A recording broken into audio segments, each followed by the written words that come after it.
सारे बहन भैया ने राधे राधे। ओम नमो भगवते वासुदेवाय नमः। तो सारे बहन भैया की दिवाली बहुत बढ़िया रही होगी। लक्ष्मी माता का आशीर्वाद सब ने मिला होगा, सबके घर में माता ने स्थायी निवास कर लिया। तो अब सुनिए 16वां अध्याय। राधे राधे। ओम नमो भगवते वासुदेवाय नमः। अगर भगवान से मांगना है तो भगवान से शिखर भक्ति मांगो, अटल भक्ति मांगो। तो 16वां अध्याय शुरू। नारद जी कहते हैं, अब मैं दीप दान तथा भगवान के मंदिर में झाड़ू का महत्व सुनाता हूँ, जो वर्मा जी ने मुझे बताया था। पहले चंदर में जयध्वज नाम का एक प्रभु भगत राजा था। भगवान का बहुत गहरा भगत था, बहुत बड़ा भगत था।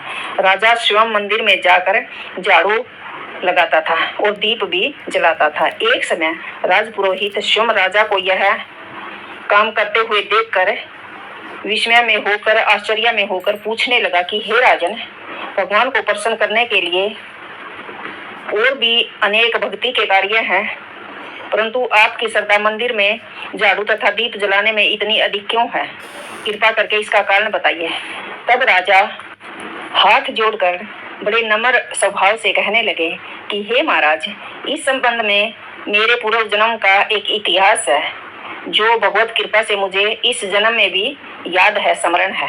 सतयुग में मनु के अंतर में वेद तथा वेदांगों का जानने वाला एक ब्राह्मण था, जो महान विद्वान होते हुए भी खोटे कर्म करता था। इन खोटे कर्मों के कारण उसके सभी भाई बंधुओं ने उसका त्याग कर दिया। एक दिन वह भूखा और प्यास से अति दुखित था। घूमता घूमता नर्मदा नदी के तट पर आ पहुंचा और वहीं पर उसने अपने प्राण त्याग दिए। उसकी स्त्री भी व्यभिचारिणी थी, इसलिए उसके बंधुओं ने उसे भी घर से निकाल दिया। उसके गर्भ से दंडकेतु नाम वाला महापापी मैं उत्पन्न हुआ। राजा अपने माता पिता की बात बता रहा है और अपने आप को बोल रहा है कि उनके गर्भ से, माता के गर्भ से मैं दंडकेतु नाम वाला महापापी उत्पन्न हुआ, परंतु स्त्री तथा पैसे के अभाव में मैंने गो, पशु तथा अनेक मनुष्यों की हत्याएं की। एक रात्रि को किसी दूसरे की स्त्री से भोग करने की इच्छा से एक सुने मंदिर में गया।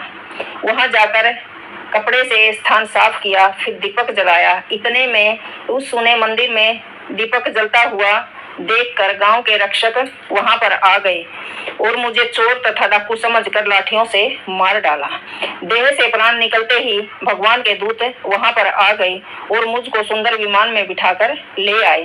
कार्तिक के महीने में भगवान के मंदिर में दीपक जलाने तथा झाड़ू देने से मुझे इतना फल मिला कि मेरे कई कल्पों तक स्वर्ग में सुख भोग कर फिर चंद्रवंश में मैंने जन्म लिया। पूरे कार्तिक मास अपने मंदिर में झाड़ू पोछा भाई जो आसपास हो भाई, जिस भी बाण में भाई, जिस भी माता में हिम्मत हो तो जरूर करना चाहिए। और कार्तिक मास के सेवा तो हमेशा ही करनी चाहिए, आसपास भी कोई हो। वैसे भी भूखे प्यासे की बिना भूखे को कभी खाना खिलाया नहीं तो अब अमृत खिलाने से क्या फायदा।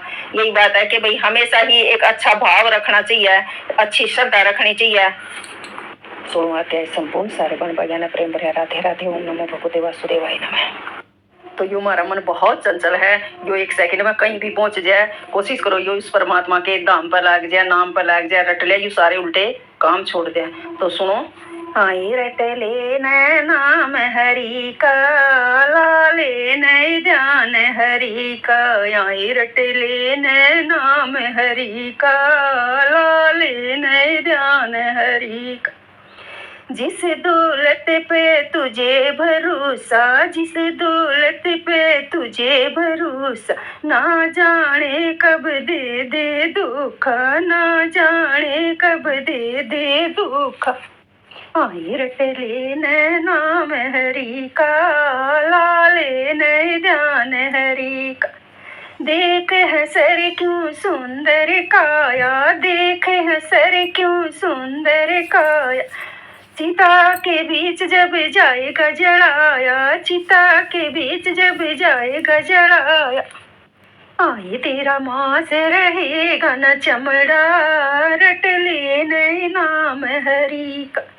आए रट ले नए नाम हरि का, लाले नए ध्यान हरि का।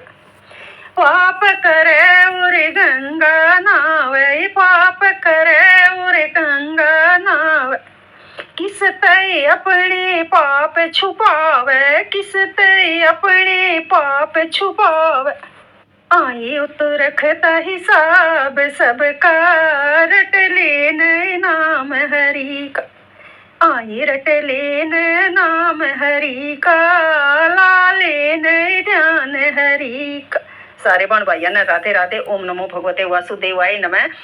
दिल से ढेर सारी शुभकामनाएं मेरे सारे बहन भाइयों की दिवाली बहुत बढ़िया रही होगी। सबके घर में लक्ष्मी माँ आई और सथाई निवास कराया, मेरे दिल की दुआ है। सारे बहन भाइयों ना प्रेम भरिया राधे राधे। ओम नमो भगवते वासुदेवाय नमः।